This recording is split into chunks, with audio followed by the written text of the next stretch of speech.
Hello and welcome to the platform. In this video, we will take a look at the Finances section. The Finances section is designed to manage operations related to the deposit, withdrawal, and movement of funds in your client's accounts, as well as to manage payment methods, payment strategies, and custodian accounts. To allow users to create withdrawal or deposit requests, you must already have payment strategies configured. We will look at creating payment strategies a little later in this video. Let's get started. Go to the Finances page. Here, we see the Deposit and Withdrawal Requests tab.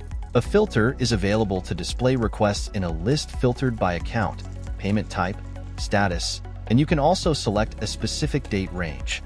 Here, in the table, we can see the following information about deposit or withdrawal requests: ID, account, profile, amount, payment type, status, subtype, asset code, transaction ID, payment method, description, created time. You can also customize which columns are displayed by turning them on or off and applying the changes. Let's request a deposit by clicking the Deposit button.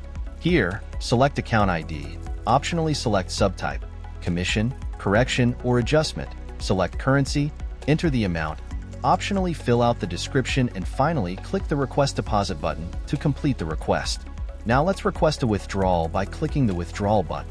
Here, select Account ID, optionally select subtype, commission, correction, or adjustment, select currency, enter the amount of withdrawal and broker commission, optionally fill out the description, and finally click the Request Withdrawal button to complete the request. In the Deposit and Withdrawal Requests subsection, you have several options for processing requests: accept, decline, or execute. Let's accept a request.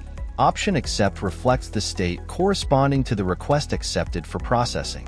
Further, depending on the settings, it can be processed manually or automatically. Once an application has been accepted, the user cannot cancel it. Agree with the warning message and click Accept. Now let's decline a request. This option declines the request based on a manually entered reason. Enter your comment and click Decline. And finally, let's execute a request. When a request is processed manually, it allows the request to be turned into transactions and processing completed successfully.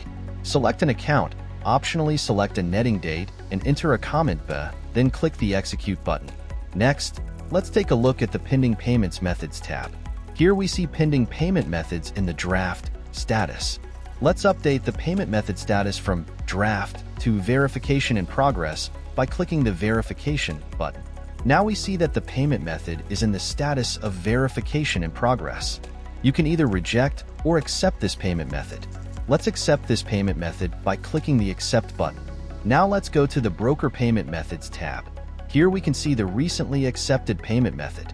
Let's update the status of this payment method from accepted to update required by clicking the Update button. Payment strategies are also configured in this subsection. Click the Payment Strategies button to edit or add a payment strategy. Let's add a new payment strategy by clicking the Add Strategy button. Select Currency, Payment System, select Real Account ID, and optionally select Commission Account ID and Payment Account ID. If necessary, enter the amount of commission and time to live commission value in seconds. After filling out the form, click Create. Now we see the notification that the strategy was created successfully. Next, let's add a payment method. Here on the side page that opens, select Currency, enter beneficiary details, beneficiary bank, SWIFT code, beneficiary, account number, IBAN code, enter intermediary bank details, correspondent bank, SWIFT code, account number, and payment details. You can also fill out the form by selecting Files or dragging them here. Any images or documents, maximum 10 megabytes. After filling out the form, click Add. Now we see the notification that the payment method was created. Finally, let's take a look at the Custodian Accounts tab.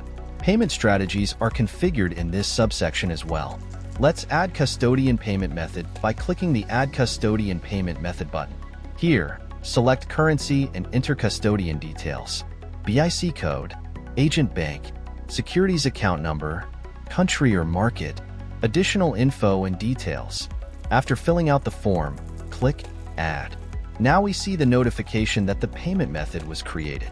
You can edit payment details by clicking this button. Also, you can change the status by clicking on the payment method status and agreeing to the update. Well done! In this video, we learned how to manage deposit and withdrawal requests, as well as manage payment methods and payment strategies. Thank you for your attention and see you in the next videos.